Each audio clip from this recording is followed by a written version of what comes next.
This morning, in our reflections on the 31st Sunday of Ordinary Time in Cycle B, we hear the great Shema Israel, the tenets of the Jewish faith, all put together in that verse. Hear, O Israel, the Lord your God is one. Love the Lord with all your heart, with all your mind, and all your soul. The Shema Israel is the pieces of the scroll of Scripture found in the book of Deuteronomy that is placed inside a scroll and placed on all the doors of Jewish families. It's called the mezuzah.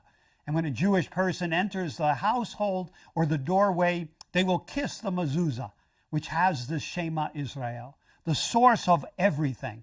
Because God has shown his great love, that love that in our book, in our reading from Deuteronomy says, causes us to fear the Lord. Again, a very bad translation. How can you be afraid of someone you're supposed to love? The word that we translate fear is really an awesome respect, that God's love for us and for the world is so awesome that that love has to overflow from us out to one another. In the letter to the Hebrews, we hear that Jesus is the great high priest. Remember, the high priest was the only one who could go into the Holy of Holies, where the Jewish people believed God existed and where God lived. And so it was only the high priest, because if something happened to him, he had a rope tied around his waist and he would be pulled out of the Holy of Holies, that no one else could go in to get him. And that's why they had this rope around his waist. And the great veil of the temple prevented the people from seeing or entering into the Holy of Holies. But at the death of Jesus, what happens? The veil of the temple is split in half.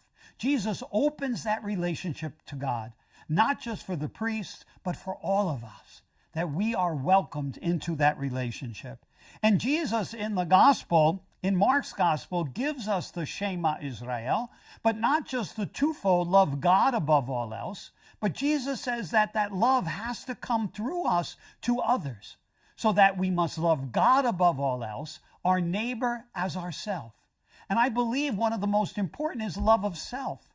And I don't mean in the ego sense or a self-centered kind of way, but we must love the life that God has given us, to live with gratitude, to take care of the body and the life that the Lord has given us.